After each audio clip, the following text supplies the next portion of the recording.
Chapter 29. Devon. Monday. The bell rings. I've done nothing for the whole first period. I've just sat at my keyboard, staring at it blankly, head spinning. I didn't sleep last night, so I downed a cup of cheap coffee from one of the vending machines, but it just made me more jittery, more anxious. Terrell called last night to ask how it went, and I wanted to tell him, but I couldn't. I thought Chiamaka should be the first to hear it. It's messing me up. I feel shaky all the time, like there's a masked monster behind me, watching my every move. Devon? Mr. Taylor's voice cuts through my thoughts. I turn to look at him. I was just about to leave. I have this headache. He nods, hesitating before saying, I noticed you weren't playing. Is everything okay? One of the unspoken laws I grew up with was, don't be a snitch. Even though every part of my body is fighting it, I say, I feel like a lot's happening.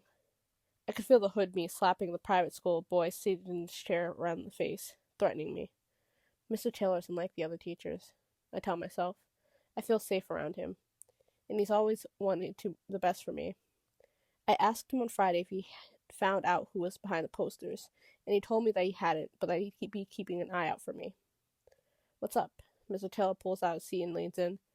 I rub my face. I think I know who put those posters, and the people who did it that are still spreading rumors around about me and my friend. I thought I could handle it, but it's only gotten worse. I think we're in danger, and I think we need someone to help us stop it before it's too late. I shouldn't have come in today. What I saw told me that Nevaeh itself is somehow at the center of this all, but Chiamaka wasn't answering her phone, and I needed to tell her. I should have told her and left, taking her with me. Instead of using my common sense, I found myself wandering off to music class, like a zombie. I even saw Daniel. He smiled with his big, handsome smile at me, but all I could see was his name on that list, and him pretending to be nice to me but ruining my life behind my back. I can't, quote-unquote, act normal when I know something really fucked up and dangerous is going on. I shouldn't have listened to her. I shouldn't have stayed. The wrinkles on Mr. Taylor's face bunched up on his forehead. I was once in high school, too. Kids can be horrible, so I imagine what you're going through. Something in his eyes changes. It's a small flicker, but I notice it. Sympathy, I want to say, but it feels like something different. Especially with college applications coming up. I know how stressful it can be, he finishes. I nod. Juilliard is the only thing keeping me sane right now. This piece is coming together, kind of.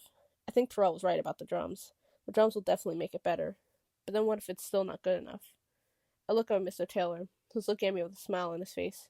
I'm not sure why.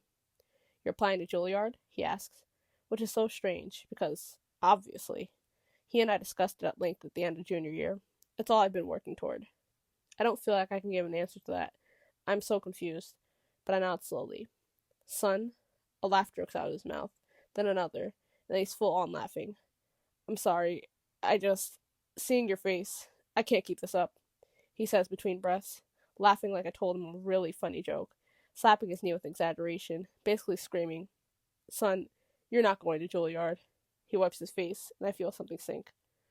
What the fuck? I know it's hard to get into it and everything, but Mr. Taylor doesn't sound like Mr. Taylor right now. He's the most optimistic person I know. He encourages all of us to do things we want to do. He's encouraged me since I joined. What? I manage, my throat burning. Why? He reaches forward and plays B flat on my keyboard. They tend to only accept high-achieving students. I get straight A's in all my classes, I say. His voice lowers. I wasn't finished. He stands, towering over me, and places his hand in his gray pants pocket. They also tend to be pretty strict on class attendance, which, if my memory serves me right, is pretty poor for you. What the actual fuck? I thought seniors were allowed to do that, I say breathlessly. Of course they can. With sign-off from a teacher, he says.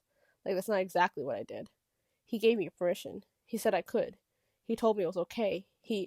I thought you sorted it out, I stammer. Son, you should never leave your fate in the hands of someone else, Mr. Taylor says, stepping back now. His eyes, which were a light soft blue, now look like a gray storm. You told me you sorted it out, I repeat like a broken record. He told me you sorted it out. That it was okay to practice whenever I needed to.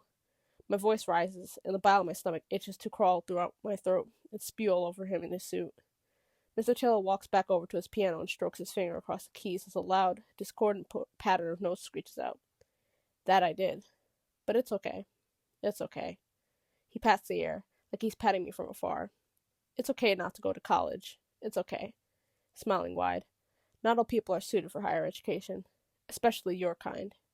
Your kind needn't have an education.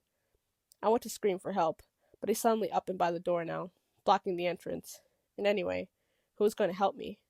Mr. Taylor was one of them. Why? I whisper. Why are you doing this? Mr. Taylor's face morphs, his expression confused, like the answer is so obvious, and I can't see it. He leans back against the oak doorframe. Because I can. He turns and leaves, and the door to the classroom closes behind him, slamming shut. Bang, like a gun. This doesn't feel real. This can't be real.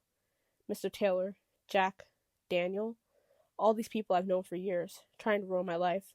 But I know it is. This is happening.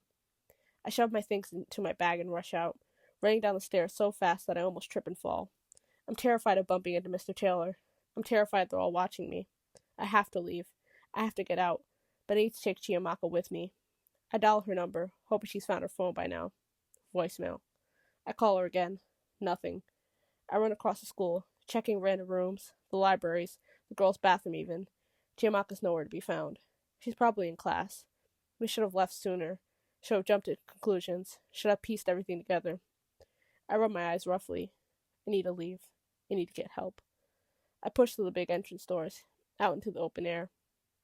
Hey, stop right there, a deep voice says. I feel spikes at the back of my neck. This feels like one of those nightmares I used to have when I was young, where I was trapped inside a cell of some kind, screaming for help, but no one would hear my pleas over the sound of the evil nightmare monster's laugh. I run as fast as I can toward the black gates, slamming the exit button by the steps. I need to get out. The gates start to open, grinding slowly, until they suddenly stop. I want to scream. I've got to run. I stumble, looking back at Headmaster Ward, a remote control gripped in his bony fingers. I look at the gap between the gates. It's small, but I can make it. I jump through it just as the gates start closing, wrenching my bag through as the metal clinks together. I turn one last time. Ward is at the top of the stairs, expressionless as he watches me. He takes a step forward, and my heart jumps out of my chest as I run and keep running.